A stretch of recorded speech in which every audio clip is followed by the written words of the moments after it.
Brian Thomas Jr. could be headed to Ashburn for just a 4th round pick, and in a minute I'll tell you why that makes him the steal of the offseason, and why it could also be the worst move Adam Peters makes all year. The Jaguars are ready to let him go cheap after a nightmare season, and that raises the question nobody wants to ask: why does a receiver with legit Pro Bowl upside cost the same as a backup lineman? Meanwhile, ESPN just dropped a projection that puts Terry McLaurin one step from his first All-Pro season, and that makes it even more urgent to figure out who's lining up across from him for Jaden Daniels. And just when you think you've got the full picture, Adam Peters makes a move in the front office. Scott Fitterer is out, and in his place comes a guy Peters trusts completely. Straight out of Minnesota, someone who spent years with him back in San Francisco. Coincidence? I'll break down why this could shift the whole direction of the personnel department. And to close it out, a veteran lineman coming back from a serious injury could be the quiet piece that saves this O-line from another disaster. The same line that cost this team big time last season. Stick around till the end because my take on Brian Thomas Jr. is not going to sit well with everybody. Raise hail. Okay fam, let's sit with this one calmly, because there is a lot of information floating around and I want to lay out the full picture before I give you my opinion. Let's start with the base of it. The WR2 problem in Washington is not new, but this offseason made it impossible to ignore. Terry McLaurin remains the anchor at that position, and honestly, listen, what is coming for him in 2026 has me genuinely hyped. ESPN's Ben Solak came out this week with a prediction that I think is completely justified. McLaurin is going to top 100 receptions for the first time in his career, playing healthy and full-time under David Blau's new system. And the reasoning behind that prediction is solid. This is not just empty hype. Solak pointed out that McLaurin finished 7th in the entire league in yards per route run last season, but only 18th in targets per route run. That gap between how efficient he is when the ball comes his way and how rarely it actually came his way is exactly the kind of inefficiency a scheme change can fix. On top of that, only 16.8% of his yards came after the catch, one of the lowest rates in the whole league. That tells me something clear. McLaurin was being used as a deep route and back shoulder receiver, not as a guy who catches the ball in space with room to run. If Blau starts moving him around the formation, putting him in the slot and funneling the ball to him on 3rd down the way Ben Johnson does with Amon-Ra St. Brown in Detroit, there is a version of McLaurin in 2026 that competes for his first team All-Pro nod. And that projection, over 100 catches, 1,200 yards, 14 touchdowns, also fully justifies the $97 million McLaurin fought so hard to get last year. I will be honest with y'all here. When McLaurin signed that extension, there was real debate about whether it was too much money for a receiver who had never been the dominant WR1 of a true top 5 offense. If this prediction holds up, that conversation is closed for good. But, and here's the real problem fam, McLaurin does not play alone. And right now, if you ask anybody who follows this roster closely who the starting WR2 is for the Commanders in 2026, the answer is going to make you wince. The current options are Luke McCaffrey and 3rd round rookie Antonio Williams. McCaffrey has been in the league 2 seasons, 26 games played, only 4 starts, and a career total of 29 catches for 371 yards and 3 touchdowns. That is not a WR2 for a team that wants to compete for a Super Bowl. That is a WR4 on a good day. And Antonio Williams has not played a single NFL snap yet. So yes, celebrate McLaurin, but the reality is Jaden Daniels is entering year 3 with an elite WR1 and absolutely nothing confirmed behind him. For months, the obvious answer seemed to be Brandon Ayuk. The former San Francisco All-Pro spent weeks name-dropping Washington in strange Instagram videos, all while publicly feuding with the Niners over voided contract guarantees during his injury rehab. But, and this needs to be said clearly, that door has pretty much closed. San Francisco still has not released him. They are still trying to squeeze out trade value, and the Commanders never showed public interest, partly because doing so while he is still under contract with another team would be tampering. With the market moving on and Ayuk still unresolved, the odds of him landing in Washington are honestly close to dead. So what is the backup plan? And this is where Brian Thomas Jr. comes in, and bro, this is what I really want us to break down with a clear head, because a lot of people are reacting to just the name without looking at the full context. A league insider, Winston Wincox, floated this week that Washington could solve that WR2 headache by trading for the Jaguars receiver, and this is not the first time Thomas's name has come up connected to the Commanders this offseason. Back in April, Bleacher Report already had him on Washington's radar, but in that version, the price was Washington's own first-round pick in the 2026 draft, pick number 7 overall. Be honest with me, that would have been one of the worst trades in recent franchise history.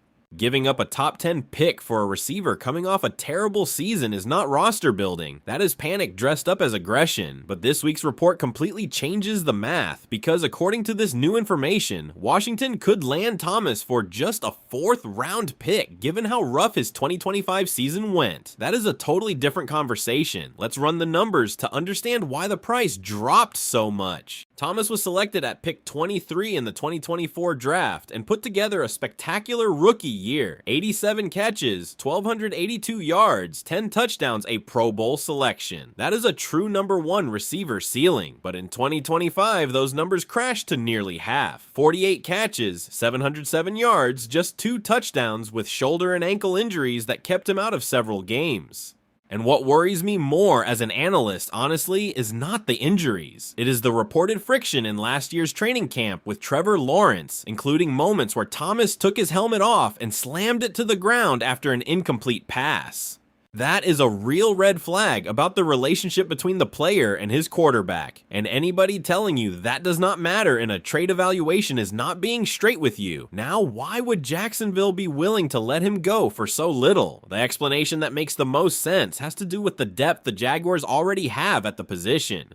Between Jacoby Myers, Parker Washington, and Travis Hunter, Jacksonville feels like they already have the receiver room figured out, especially if Hunter is used mainly as a cornerback in 2026 and only occasionally at receiver. That team produced at an extremely high level last year under first-year head coach Liam Cohen, and the reality is Thomas was not a central piece of that success. That said, I want to be fair to the other side of the argument because some analysts flat out say this trade does not make sense for Jacksonville. They already had real chances to sell Thomas at last year's trade deadline and did not do it. And it would not make sense for a team with Super Bowl aspirations to give away one of their most talented players for draft compensation that does not help them this season. Jacksonville has publicly maintained confidence that Thomas can return to his 2024 form, and during OTAs and minicamp this year, Thomas has reportedly been one of the team's best players, so the most likely scenario, being honest with you, is that this trade does not happen in July. If it happens at the October deadline, and only if Jacksonville starts the season poorly, or if Thomas shows the same inconsistency from last year again. So here is my personal take, and I know some of you are not going to like it. I would pay the 4th round pick for Brian Thomas Jr. without thinking twice, but I would not pay a penny more than that. The talent is proven. A receiver who put up those rookie numbers has a real Pro Bowl ceiling, and at a 4th round price, the risk is minimal compared to the potential upside if Blau and his new scheme can unlock what Jacksonville could not. But if the price climbs to a 2nd round pick or more, I am completely off that train. Because a player with documented friction with his previous quarterback and that steep of a production drop does not deserve that kind of investment when Washington still has more urgent holes elsewhere. I could be wrong, but I think the real window for this trade is the deadline, not right now, and I think Adam Peters knows that too. That is why we have not seen any aggressive movement yet.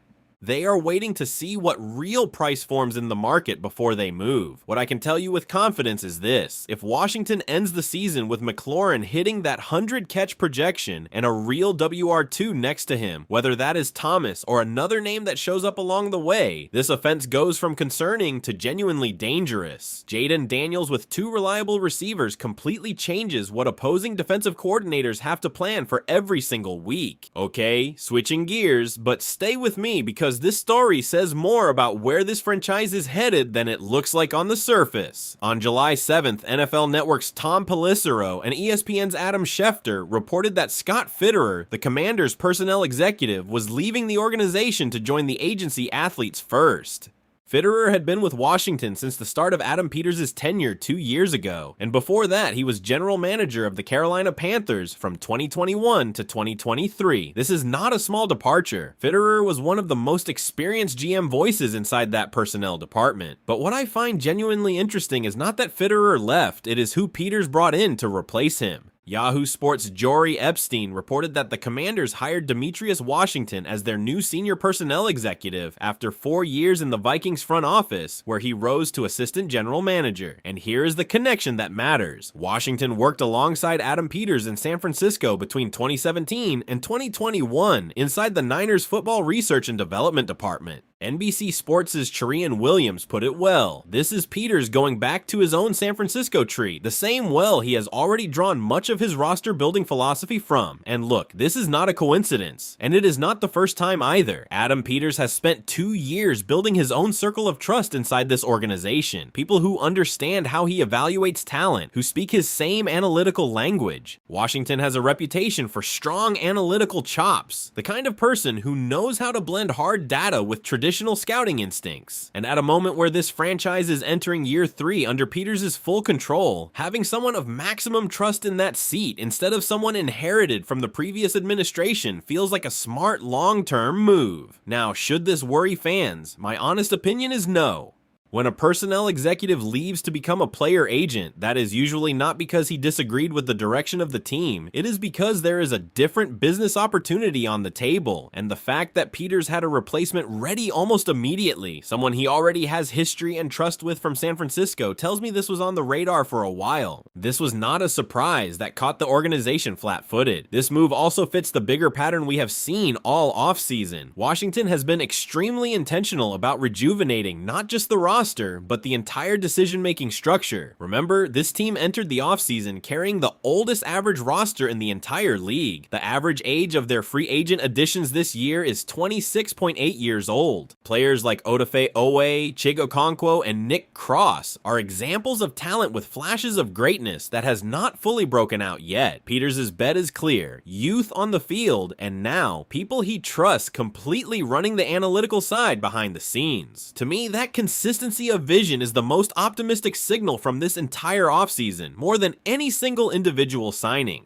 And to close things out, something shorter but worth keeping on your radar. No team ever has enough offensive linemen, and the Commanders have learned that the hard way for years. Brady Christensen, a versatile 31-year-old lineman selected in the 3rd round back in 2021, is coming off a long, grueling road back from a torn Achilles. He confirmed to Mike Kay of the Charlotte Observer that he has been cleared to resume full football activities, which should generate real interest around the league. The Carolina Panthers, his current team, could bring him back, but after working this hard to get back, it makes sense that Christensen would want a real shot at starting instead of sitting as a backup. Does this make sense for Washington? Honestly, yes, though there is no urgency here.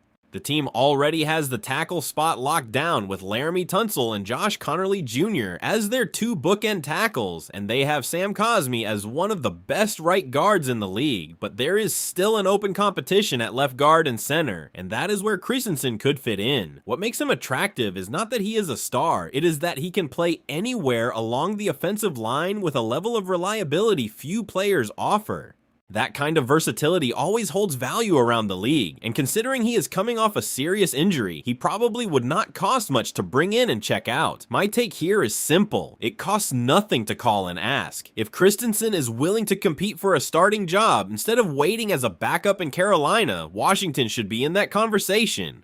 It is not the sexy solution, it is not a name that trends, but this roster cannot afford to come up short on the offensive line again. We already saw what it cost this team last season to come up short there out of complacency. And there you have it, an offseason that keeps moving in every direction. The truth is, I am walking away from this breakdown genuinely optimistic. Terry McLaurin is about to have the year we all knew he had in him. The WR2 question finally has a realistic answer on the table, and it does not depend on a fantasy scenario like Ayuk was. Adam Peters keeps building his own team within the team, with people he trusts completely, and even in the small details, like a possible offensive line addition, this front office is being methodical in a way we have not seen in previous years of this franchise. Jaden Daniels is entering year 3 with more reasons to be dangerous than ever, and personally, I cannot wait to see how this WR2 story resolves over the next few weeks. If this video gave you something, hit that like button, subscribe, and tell me down in the comments, would you pay a 4th round pick for Brian Thomas Jr.? Or should Washington save that draft capital for something else? I want to read every single answer. Raise hail. See you in the next one.